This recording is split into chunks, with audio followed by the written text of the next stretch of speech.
From fabulous Las Vegas, Nevada, this is Pod Therapy. Real people, real problems, and real therapists. You can submit your questions anonymously at podtherapy.net or email us at podtherapyguys@gmail.com.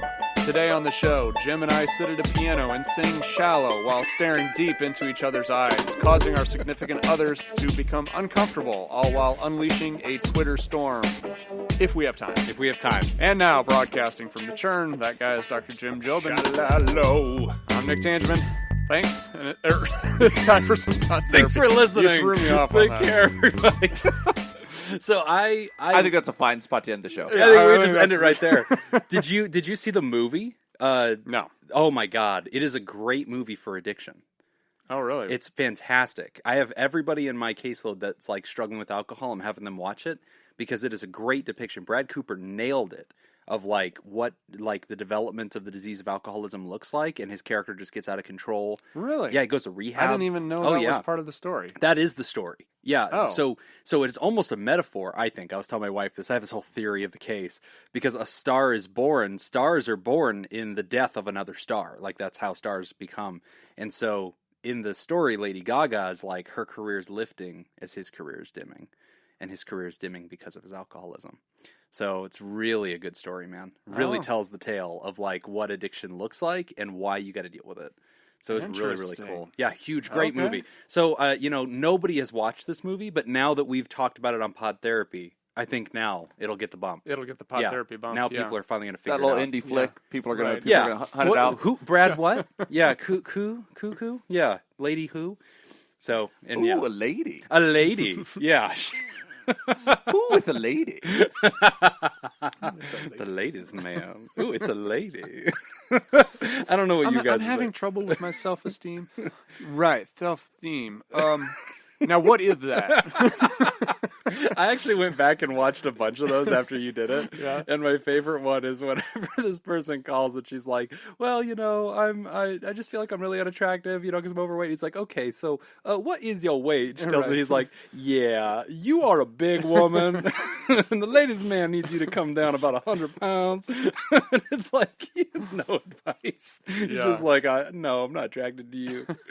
No, So SJ and I went and watched the movie the other night. Oh, did you really? Yeah, on Amazon Prime. Oh, it's on Amazon Prime. Yeah. It is. Oh, I need to find it. Yeah, Holds up surprisingly it well. does. It really does. Yeah, It's a good my movie. Cavothier. I was shocked at how funny that movie still was. I just remember the scene with Will Ferrell oiling up. Yeah. he's got this bottle. He's like pouring it on. And just gets swatted. All right, so anyway. So for our A block today, you actually brought up something in the last episode where we kind of teased a little bit about solution-focused therapy.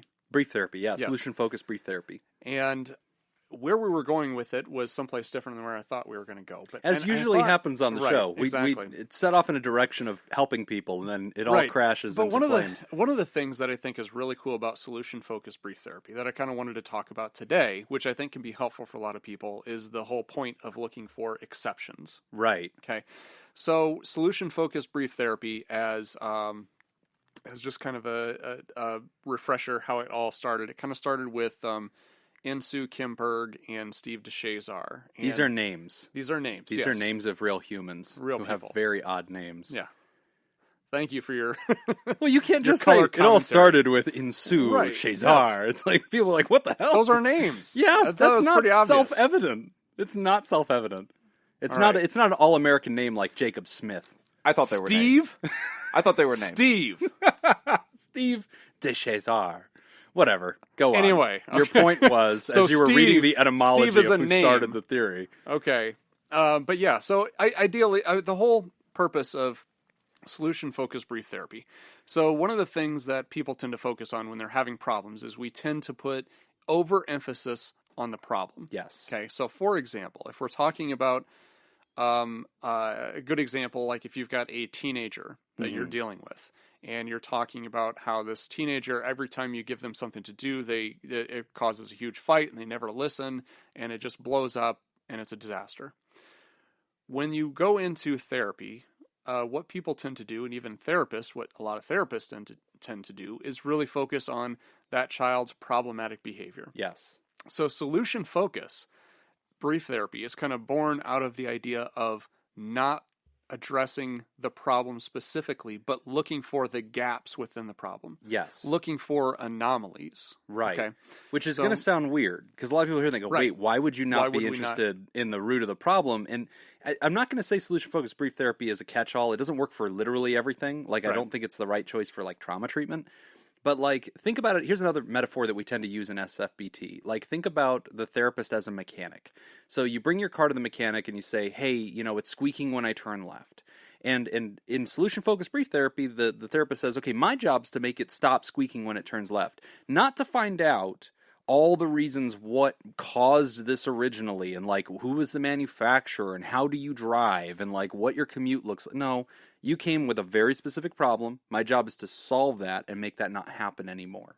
Right. And that's solution-focused instead of being problem-focused. Right. And looking at, cases where things aren't progressing like they should, but in like a different, taking kind of a different perspective. So, like, for example, like a great example of this, like I was watching House. MD. You know, I love that show. Yeah. And there was one episode where he had two patients, and they both had the same condition. Okay. But one of them died within a week, and the other one had the same condition but was still alive. Okay.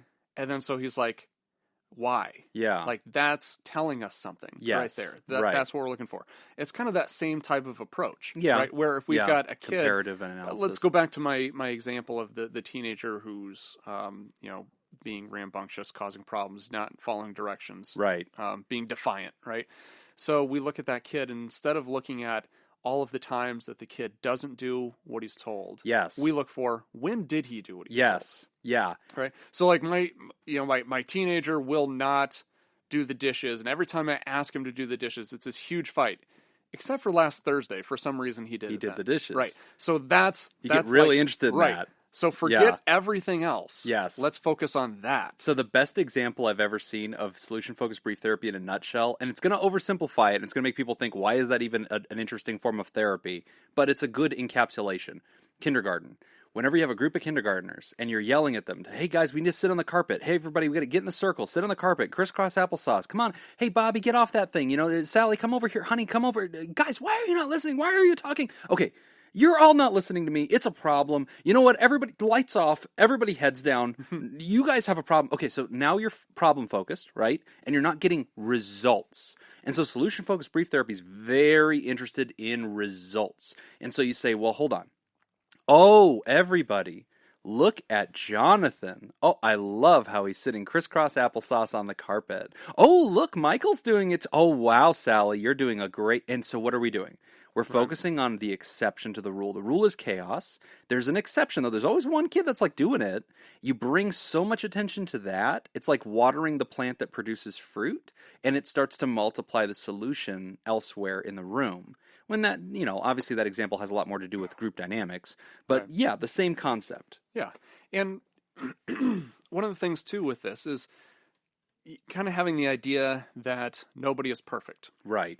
So in the sense that if we have things that we're really good at, we will never be able to do them perfectly. Right. I love playing golf. I'm fairly good at it, but I'll never do it perfectly. The same goes for bad habits. Well, not with that attitude, bad buddy. Things. You'll never be that good with that attitude. Okay.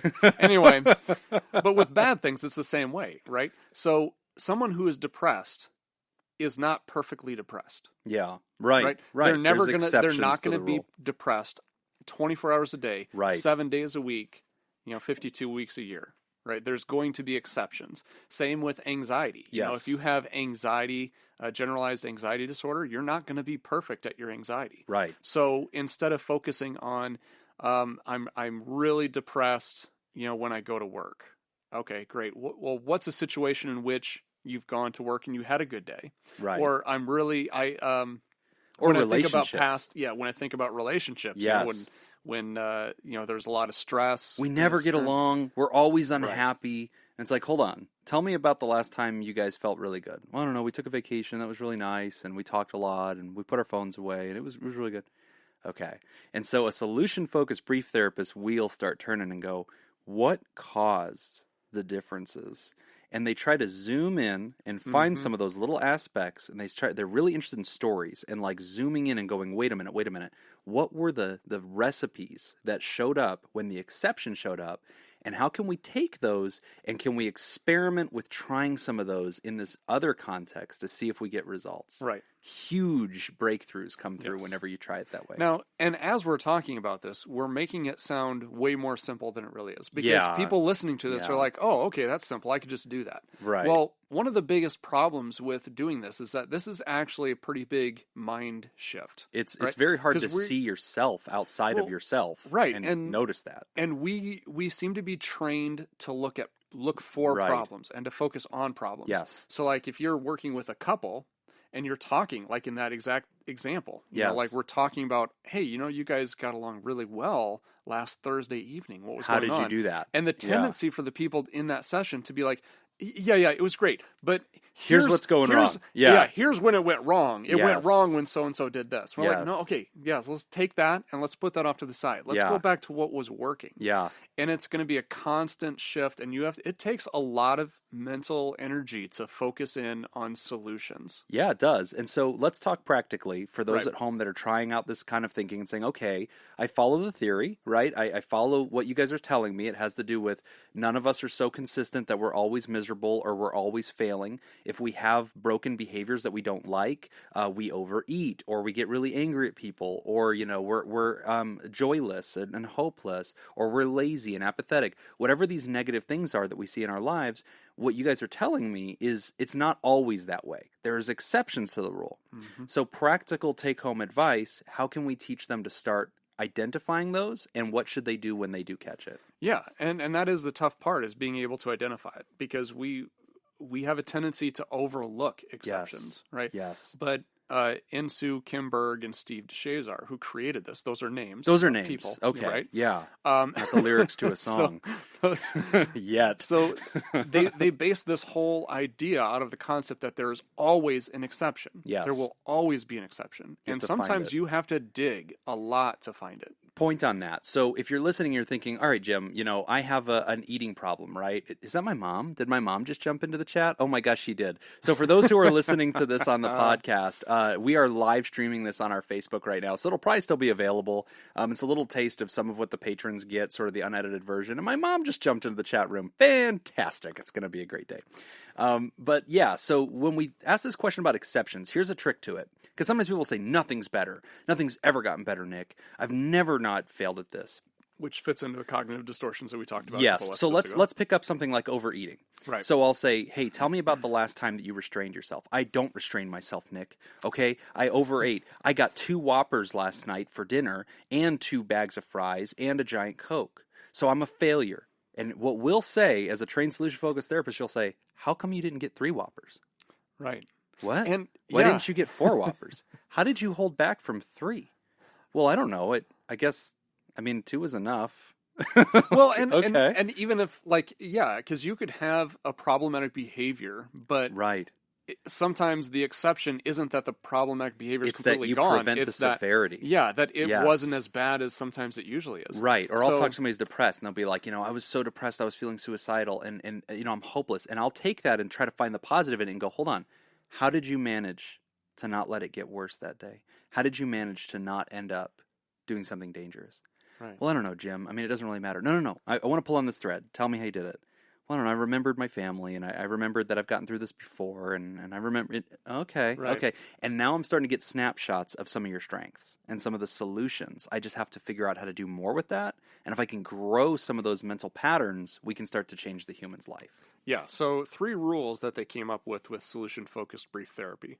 Number 1, if it isn't broke, don't fix it. Yes. Yeah. Number 2, once you know what works, do more of it. Yes. And number 3, if it doesn't work, don't do it again, do something different. Yeah, it's very pretty simple. Yeah, right? But if you think about it, you hear that, if it doesn't work, stop doing it. It's like, so we'll post this on, whenever this episode goes live, click on the description and you'll see a link. It'll take you to a presentation called a Prezi. I have an entire presentation about solution-focused brief therapy. It goes through those rules. It goes through a lot of little sayings that come out of the text. And go through that, guys, because it's a really fun little thing to kind of teach yourself more. It even has some actual techniques that you can take away and try at home. So really fun little presentation on it. But yeah, very useful form of therapy. Yeah, so I would encourage everybody to give it a shot.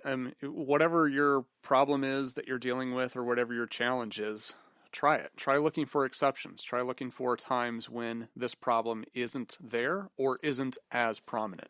That's telling you something. That's some useful information. Yep, and no matter how bad you think it is, you're not as consistent as you wish you were.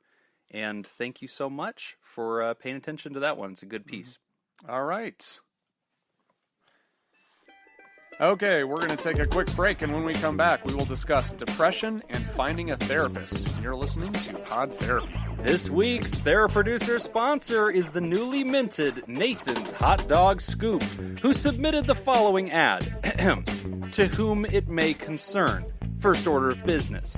I demand that the THERAPOD, who has the largest Patreon donation, be addressed as TheraPodzilla from this moment until the end of time, or until it stops being hilarious to me, whichever comes first. Secondly, in the next cinematic iteration of John Carter, the character should be portrayed as a disabled, elderly, transgender, asexual, Muslim, Asian man because F your traditions. They're just excuses for bigoted stereotyping.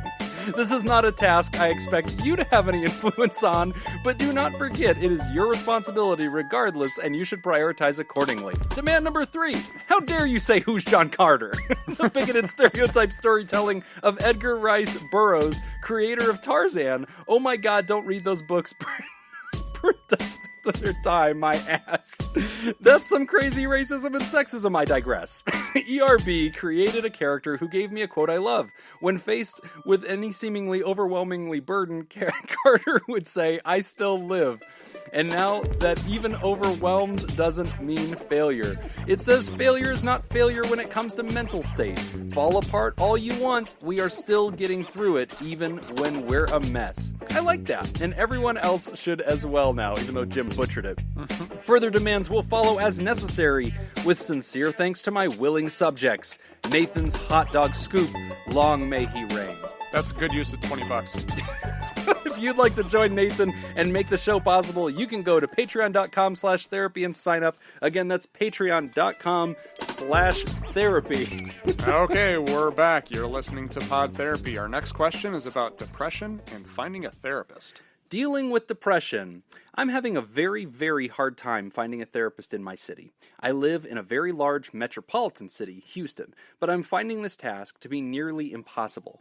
Growing up, I was usually sad and cried a lot, but only ever got to see school counselors because my parents were too busy trying to deal with a kid who had Asperger's. I don't know how to spell that. Fair, you got it good enough. As long as I wasn't punching any teachers, my problems didn't matter. Now I'm 30 and crazy depressed. I mean, I'm married to a great guy, I don't have any kids to worry about, but the same general sadness just exists. My doctor wrote me a referral to see a therapist after I told her that the suicidal thoughts had returned for the first time since high school. But out of the two she wrote down, one doesn't take my insurance and the other won't talk to anyone because they are fully booked for the next 4 months and won't even talk about the slots after that for another 2 months. It took all the power I had to call those numbers to begin with, and yes, I was crying the whole time because my phone anxiety shot through the roof. There's no way I can afford to go see a therapist without my insurance. But how do I go about finding one without making myself go crazy in the process? I'm even crying now as I'm writing to you guys. I just want a chance to be normal, anonymous. Wow, that's tough. And this seems to be the question that we get most often is finding a therapist, and it's so frustrating. I guess one thing that I would recommend first off is recruiting some help. You know, I mean, as far as making some of these phone calls, that's obviously very frustrating and very stressful for you. And I get that. And that does prevent a lot of people from actually getting some help. Right. Don't give up on the process. Please don't give up on the process. Keep at it. Maybe your husband is willing to help out with, helping you out making some of those phone calls. Gosh, it's a mess. Yeah. The system is so broken. And I just want to point this out. Like, our state, Nevada, we have a government that only meets once every 2 years. Right. And they only meet for 100 days. So it's like this jam fest of like getting laws passed and getting reforms through. And we so happen to be in a time when people are discussing this issue, mental health, and like the fact that people can't get help. And so exactly the story that we just saw here. Hey, I'm your doctor. I recommend that you see a therapist, right? Okay, here's 2 names that you can call. The anxiety builds up right there to even call these humans and begin this process. You call one of them, booked out for 4 months. You call the other one, they could see you, but they don't take your insurance. This is the scam of insurances. I wish Laura was here to scream into the mic, because this is exactly the scam of insurances, is basically instead of having those 2 guys on the insurance so that they both only be booked out for a month, they have only the one guy and then the other guy's not on the insurance. And so the one guy is booked out forever, but they can still claim, oh, well, you have access to a therapist. Right. So like, but it's an unreasonable wait. Yeah. I'm having suicidal thoughts. Why am I having to wait this long, right? So, rant aside, Anonymous, first, I just want you to understand that even though you live in a major metropolitan area that is part of a major U.S. state that should have these benefits, you are struggling because it is a broken system. Right. And it's just not functional right now. So, Jim, what are your thoughts about just utilizing an emergency room? Worst case scenario, if she's having suicidal thoughts. Yeah. And if it's serious, and it's really intense. Yeah. That's always going to be a fallback position. So that's the first thing, Anonymous, is if you are having suicidal thoughts, and listen, we have to check this box. We have to tell you this.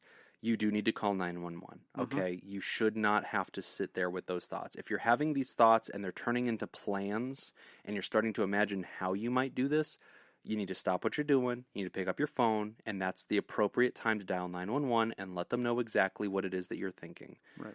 Now, you're trying to be proactive, though. You're not being reactive, you're being proactive. You're trying to find a helper. You say, I long for the chance to be normal. You're able to express your own past. You're able to talk about this in long-term thinking. And so here's kind of some advice we've talked about in the past, but okay, how do you get to a helper in a broken system? How do you navigate the maze? In theory, you should be able to call your insurance itself, explain the problem, and then ask them to solve it for you. That they need to give you 3 therapists who can presently take a new patient. In theory, that is part of their responsibility. Now, we all know they're all dysfunctional. We all know they're probably not going to be extremely helpful. But that is a valid step to take, and it is an important one to take. So one recommendation is to pull out your insurance card, and if you look at the back of it, it's usually going to have a number that says mental health.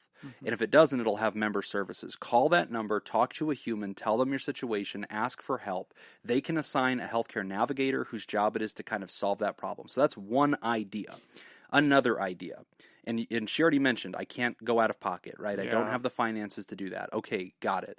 Until we raise up some kind of pod therapy trust fund where we can like just do this for you.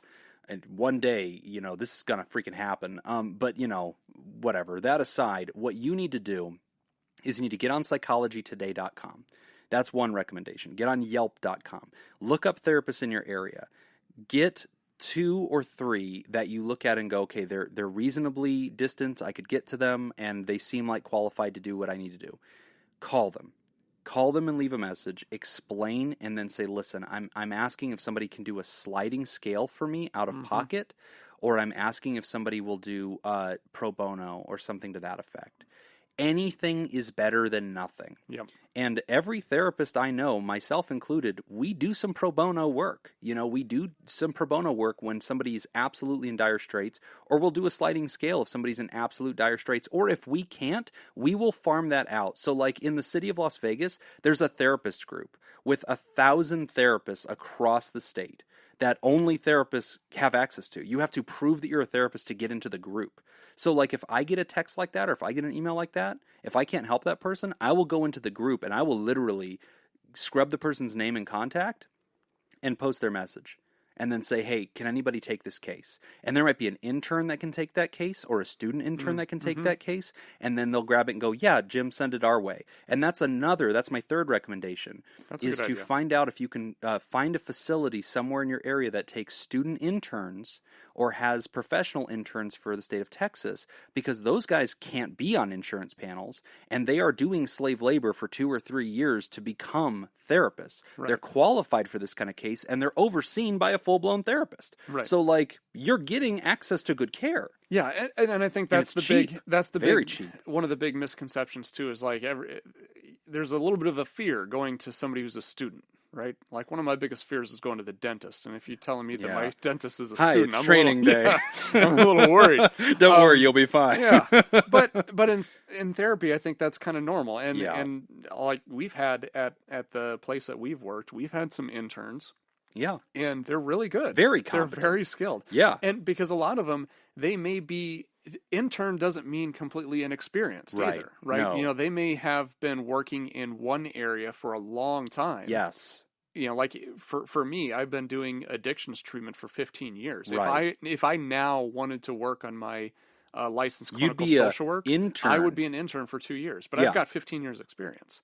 So don't let that frighten you. That's right. Yeah. And that's another thing too.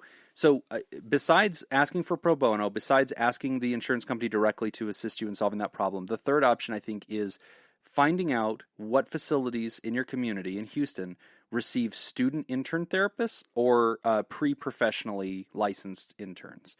Mm-hmm. I don't know what Texas calls them, but they're going to have that. And here's the deal. To even be a student therapist, you have to have been in school for like 3 years.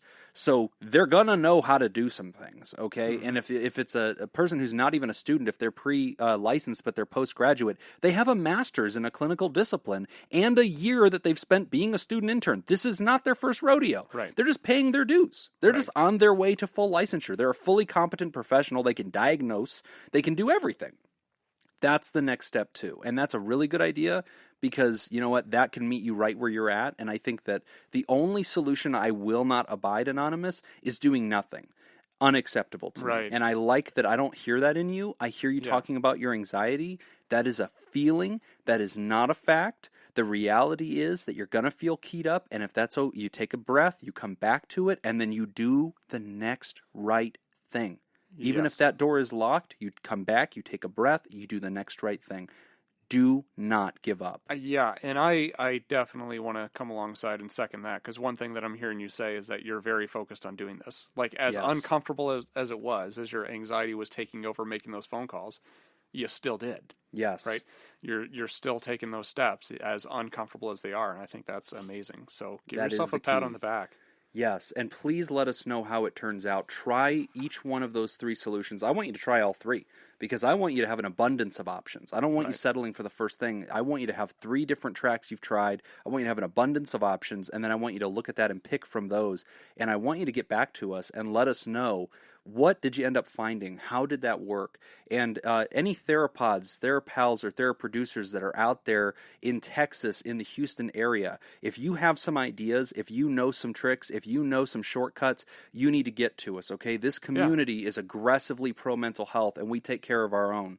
So if you've got some tricks, or if you've got some connections, or if you've got some answers, email us at PodTherapyGuys, podtherapyguys@gmail.com, and we will make sure this person gets your feedback so that way they have a better answer to this question too. Yeah. Thank you for writing in. Take care of yourself. In. Okay. We're going to take a quick break. When we come back, we will discuss converting compliments and success into happiness. You're listening to Pod Therapy. This week's Theraproducer sponsor is Dr. Ben Doughan. Have you ever been sitting at home and that all too familiar urge hits you again? That urge to whack yourself and your loved ones with a lightsaber? Well, worry no more, because from the makers of Nick's Popsicle Stick Baseball Stadiums comes Nick's homemade super realistic replica lightsabers. That's right.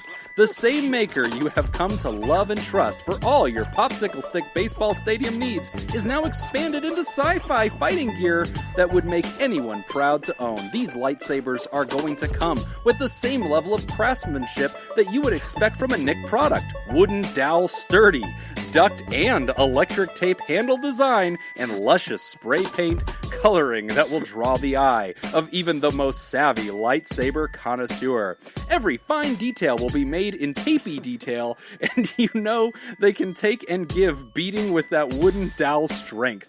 Whether you are dressed up in your Sunday finest hockey gear or fighting off intruding party guests, Nick's homemade super realistic replica lightsabers are the tool for you. Perfect for all occasions, open to any customization you can ask for, as long as it's found in the Star Wars Compendium and the Star Wars Compendium only. Our production lines are ready and eager to make you a top-of-the-line piece of equipment and art from our basement headquarters. Please reach out to Nick's Twitter to request your Nick's homemade super realistic replica lightsabers now! Enjoy and good luck, Mr. Giggles. I think I did a damn good job, Ben. If you'd like to join Dr. Ben Dawn and help support the show, you can go to www.patreon.com/therapy and sign up. Again, that's patreon.com/therapy. You know, he texted me this morning with just the message of, he said, hey, just so you know, I love you.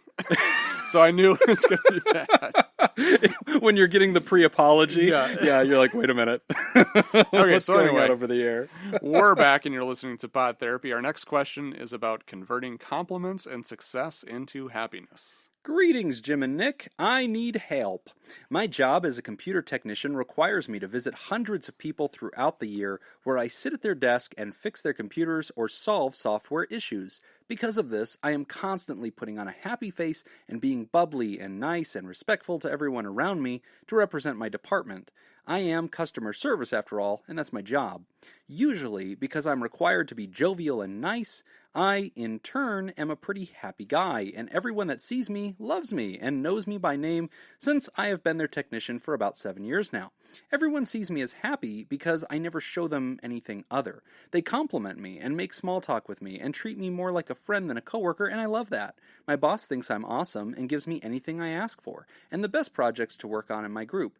But lately, I've been really struggling to convert these accomplishments and kind gestures toward me into true happiness. I'm truly sad inside, and now every day I feel like I'm just putting on a smile so that I don't burden or sadden others, even though it's increasingly more exhausting to fake it. So my question is, how do I convert the good things in my life, like a good job, supportive coworkers, happy customers, successful projects, into actual happiness? In my personal life, I'm dealing with getting over a divorce, and I know that that's a big issue, but I feel like I can tell the difference between being sad from the divorce relationship side of my life versus the non-relationship stuff. Hope that makes sense. Hoping you guys can help me. Scooper Ascending. Okay, so that's a good question. So this is something that, like, I've got a lot of questions that if Scooper was right here, I'd be you could asking, ask the questions, you know, because I'm kind of wondering, like, when did you notice this? How recently was this occurring? But I think a lot of people relate to the idea that if you're in a customer service job or if you're in a retail job or a performance job and you have a forward-facing kind of reality, there is that incongruence where you sort of have to over and above pretend to be okay for the sake of others' ease, versus if you're like a CPA and you don't have a lot of human-to-human interaction, you can kind of be miserable, you know, that day and like be honest and authentic. And I think that there's an effect of like stuffing down that emotion and not being able to be honest about it. I mean, you've got your on stage and your backstage persona, right? And you're right. I mean, the profession that you're in really has an effect on that. Like right now, I don't do any clinical work. My job is at home. I work from home. The only interaction I have is with therapy. my dogs. Oh. You know? And so like I can and pod therapy when you leave your house once a week for exactly 1 hour. And have to go out into the sun. But yeah, it's that definitely makes a difference. I mean, that you have to be kind of in that mode all the time. Yeah. So I'm wondering do you think maybe that's part of what's causing it? Is you kind of get stuck into that mode? And I then think when it you're makes out, it more just, complicated. because it's like you have to be happy and jovial at work, and you hold up that standard, so then you kind of have that rebound effect when you leave, Right. where you check out, and then it's just you're drained. And Well, it just feels like it all comes crashing back in. And I think that there's also something, Scooper, called like happiness fatigue. yeah, And so any emotion that we're sort of forced to artificially present for a long time or have to encounter, whether it's artificial or not, we can have fatigue from it, right? So in therapy, we train new therapists teaching them about compassion fatigue, that, you have a heart for people, you do care, but at some point that can kind of burn out and you can sort of find yourself really being cynical and jaded because you're having like this snapback, right? Same thing here. You're being happy and jubilant and jovial, and then whenever you're away from all that, you have this snapback where your reality is like you're having fatigue from that. So that could be one aspect of it. I hear Scooper telling us don't read into the divorce thing. I can definitely see the difference, but he also puts it up front and says, hey, I will admit that this is going on too. But here's the key question I hear in this is if you have work success, how can you translate that into happiness, right? Because right now I'm compartmentalizing it. I like my job, and it's great to be there, and people sing my praises. Pretty cool. Like, that could be a form of stress. If people didn't like me, and were being terrible to me, and were beating me up, that would burden me. But in fact, I have the opposite. I have great success, and everybody really likes me, and yet I'm unhappy. And so, Nick, what does that teach us about the nature of happiness? right. Well, I guess I'm kind of thinking like the incongruence between what other people see versus what you see. Right. I mean, if so, and that was going to be one of the questions too that I was going to ask is, well, when you hear your coworkers or people at your job or customers give you all this praise, do you believe it? Do you believe it? Yeah. Is it something that you're like, God, that makes me feel good, and yeah, I am good at this. Right. Or is it something like, oh, they see it, but I don't. It's not real. Right. Yeah. And so if you go back to our cognitive distortions episode, you'll hear us talking about one of them, which is disqualifying the positive. And it's whenever we present all these facts about things that we do really good, but we tend to sweep it off the table and we don't feel its truth. And I don't necessarily hear Scooper saying that he does that. I don't hear him saying I struggle with self-recognition even though I'm recognized. I hear him saying, I have like a job I can't complain about, and I'm really enjoyed there. People really like me, and yet I find myself deeply sullen and in the off hours just kind of lost and listless. One thing I would tell you, Scooper, and again, this is one of those questions I think Nick and I have more questions than answers about. But but I'm just going to shoot in the dark here because I don't have data. But I wonder about your life balance. That's a good one. Is your whole identity in life right now, is your whole presentation, is your whole area where you are nourished and fed and seen by other humans, is that specifically only in your work life? Yep. Because your home life is drastically changing. Whether or not you acknowledge that divorce is a big part of the pie graph, your life is changing fundamentally. And so now you have this like proactive requirement that you start refilling the balanced pie graph in your life. You can't let work be the only area. Yeah. Whether or not the divorce is causing sadness, The vacancy. it's a change. Yes. It And creates an absence in your life. And our ability to adapt to change is going to be a big factor in our happiness and our productivity. Yes. Because I was thinking the same thing too. So in kind of diagnosing this, one of the questions I'd ask is, when you get those compliments, do you agree with them, or is there incongruence between how they feel about you and how you feel about you? Yes. If the answer is there's incongruence, then this is an easy one. Then this Right. has a lot to do with your self-perceptions, cognitive distortions, things like that we can work Yes. through. If the answer is no, I genuinely believe that, I Right. believe all that stuff, then we go to the next thing, which is what you said, which is, okay, Yes. so what's your out-of-work life look like? Yes. Is it fulfilling? Or are you getting all of your fulfillment from this job? Yes. And, to come back to Scooper's point, and this is true for a lot of people will say, I don't understand why I'm struggling. I don't understand why I'm unhappy, because look at this conspicuous good thing, right? And I've had lots of patients that come in and go, I am literally a millionaire, and I'm miserable, right? Like, how does that make sense? And I think, one, it begins to teach you how humans are, right? It doesn't matter if you're chief of the tribe. It doesn't matter if you've even reached your aspirational goals. It doesn't matter if you're well off. It doesn't matter if you're necessarily like well employed or your profession's good. each of us is vulnerable from multiple areas of suffering, and so balance is very important, and proactive mental health. Right. Figuring out what works in my life, making that a requirement in my life, a routine in my life. So that's one thought. But another one, when we talk about like the job life, and we talk about how, you are successful and you are doing really good, but the divorce has happened, but I'm sure it's not the divorce. When we think about a divorce, and we've talked about this in the show before, you're going to go through the 7 stages of grief. And you might think, well, why? Nobody died. But the reality is the 7 stages of grief occurs anytime a human goes through sufficient change. If the change in their life is big enough, that will automatically start the 7 stages of grief. And so, Scoopitor, some of the conflict and the confusion that you're feeling could really be more related to the divorce than you fully acknowledge or realize, because you're not associating the pain or that sense of emptiness with the divorce, because you're not like specifically thinking about that. But this is part of the life like echo effect that removal of a significant relationship can have. Even if you're the one that wanted the divorce, even if you're the one that started the divorce, even if you're in a lot of ways really a lot happier without that other person, any significant life change can enact the 7 stages of grief. Right, because it's still loss. It's still something has been lost. Something's been displaced. Gone. And okay, so let's go one more step in kind of furthering this the diagnosis of the problem here. What if it's neither of those? What if it's organic? What if it's biochemical? Yeah. Because then now we're talking about something completely different.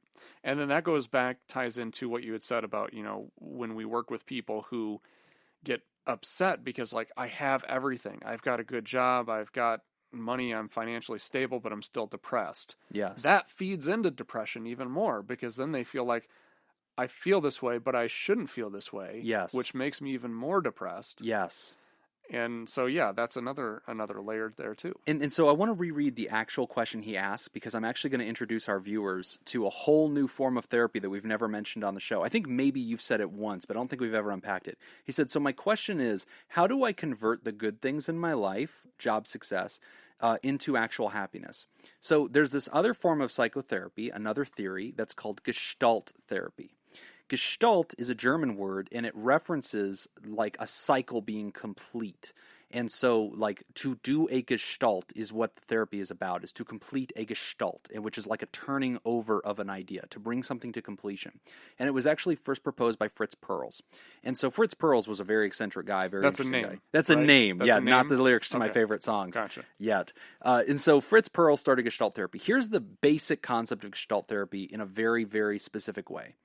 Gestalt therapy says that each of us has all these needs that are bubbling inside of us like a cauldron. When a need goes unaddressed for too long, that need rises to the top of the cauldron, and now it's so present that it like becomes like obscuring of all other areas of our life. It grows and grows and grows until it becomes so big, you need to pop that bubble in the cauldron. And until you've addressed that need will continue to grow, and it will outpace other things in your life. So it doesn't matter how good your job is. And it goes back to the concept of balance. In your work life need, that need is addressed. Done. That bubble is low and small. But in other areas of your life, those bubbles are growing and growing and growing. And so when Scoopitor says, well, how can I convert my success in one area to another? You kind of can't. In a lot of ways, you kind of can't. Like, that's like asking, if he wrote about being lonely, like romantically alone, he was like, gosh, I just really miss people. I'm really struggling. I'm really lonely. How can I convert my work success to address this other area? Right. Well, you kind of can't. Yeah. And so Fritz Perls would say, the Gestalt must be completed in this other need area of your life. You need to address that other need. And so in our lives, sometimes we'll notice that there's a lot of things we're complaining about, and we kind of have to identify what the priorities are. And what Fritz would say is, those needs have bubbled up and been addressed for too long. You have to now address each one. And he would point out, you can never address them permanently.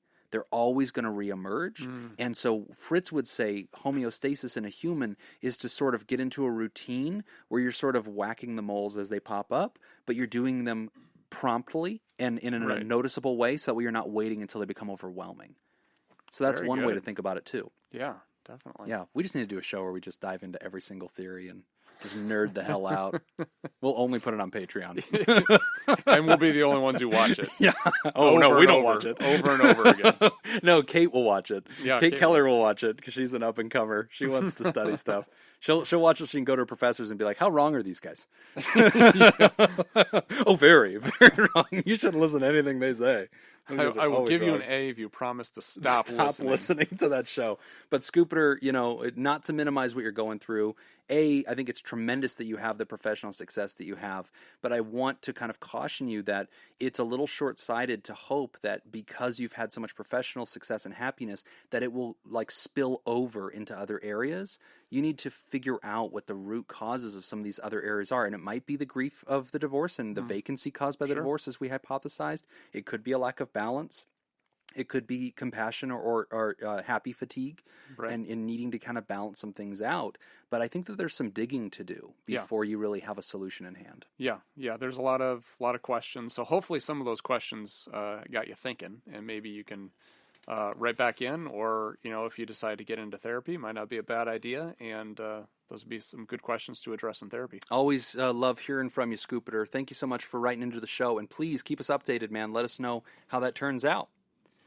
Okay, we have come to the end of our episode, and we've got some exciting stuff. We have a box sitting on the table. So if you are watching on Facebook, I am holding in my hand, as you can hear me shaking it into the mic. And breaking probably in March. We are now officially in March when we're taping this, and this episode will be airing in the first week of March. We are going to be doing in mid-March our Pod Therapy Pinewood Derby. So these little Pinewood Derby cars, you carve them and you put wheels on them, and the kids race them. My son's a Boy Scout, so we're going to do this. So we have so far 4 entries. We have my car, which I'm actually going to be finalizing today. We have Nick's mysterious mobile, whatever that's going to be. Jake Schneider submitted the Jake #1 car, which is red and white. And then Judy Schneider submitted the Batmobile, which is pretty rad. Right. And so this is coming to us from Brooks Lyle. He is a supporter of the show. And I am opening it here. This is an unboxing tape for the first time. I have never laid eyes on this. And as I open, oh my God, this is fantastic. It is a Pegasus. It is a Pegasus mobile. Dude, this is glorious. Look at this. I mean, that's fantastic. Look at that. The Pegasus mobile. I love it. Dude, what's it say on it? That is incredible. It's so first off, it is carved in the shape of a pig, and it is perfect. And it has got wings on it. It's a pig with wings. And then, oh my God, this is amazing. And then he wrote on the side Pegasus in quotes. And then on the back it says Pod Therapy. Oh my God, that's right awesome. On the ass. And on the bottom he wrote his name. Brooks Lyle and Jackson. Great job, cool. Guys. Brooks Lyle and Jackson made the Pegasus. This is glorious. That is pretty love cool. It, man. I'm so glad I didn't open it. I received it this week, and I messaged him, and I was like, "Hey, man, I got your car, but I'm not opening it until we get on the show." And that was partly why I wanted to do Facebook Live, because I knew we were going to do an unboxing video. So if you want to see this car, I will post pictures to our social media. So jump onto our Twitter and our Facebook and our Instagram, or go back onto our Facebook and watch the live, and you can see the unboxing. I'm having some car envy right now, dude. This is God. It sucks because every car that we've received from listeners is like really good. Yeah, mine's going to be terrible. It's pretty hard to compete. Look at this. Look at it. Look at it. It's so perfect. Look how it stands up. That's amazing. So Brooks Lyle, thank you so much. Yeah, it looks fast. It looks like it's going to be amazing. So very excited for the Pegasus mobile. This is going to be awesome. It will be entered in. If you were planning on submitting a car, time's up. You can't send them in anymore because we're going to race them on the 15th. And so maybe if you snuck one in like this week, I might be able to get it in there. But we've got at least 3 cars from listeners, and then Nick and I are going to have our cars built too. And so we are going to be doing that. That will all be live. We'll be Facebook Living it, or at least taping it and then posting it. And so we will be announcing who comes in dead last and how everybody fares during the heats. And so thank you so much, Brooks Lyle, for sending that, and Jackson for the hard work. Also, a quick announcement. May is Mental Health Awareness Month. And so we are developing a campaign to try to expand the reach of our little show We're trying to bring the message of mental health to everybody. And so if you know anybody out there that you would like to connect us with, another podcast you listen to that is pretty amenable to mental health, tag us. Tag us on Facebook, tag us on Twitter, tag them too, and say, hey guys, you should be friends. You know, May is Mental Health Month. We've actually had some really big podcasts that have offered to host us in May and try to do some crosswork so that we can sort of bring a message to their listeners of, hey, you know, what is mental health and why is it okay and why is it okay to get help, and hopefully raise that awareness and destigmatize it. So really excited to roll out those announcements. A lot is going to be happening in May. And this week we are welcoming our newest members of the Dapper Three-Toed Reptilian Special Forces of our Therapeutic Alliance. We want to say thank you to Alyssa, Christine, and Dawn Dorr. I think those are THERAPALs. Yeah. Yes. They are not the Dapper Three-Toed Sophisticated Reptilian Special Forces. You know what? Well, for today they are. They just got promoted. Congratulations. Good job. So welcome to our two newest THERAPALs, and it's the beginning of the month, so it's time for us to thank all the THERAPODs, and we're going to see if Nick actually got all the names this time, or if he made any mistakes. I hope I did. So if you're a THERAPOD, listen carefully so that if you don't hear your name, it's at Nick Tangman on Twitter. At Nick Tangman. Let me have it.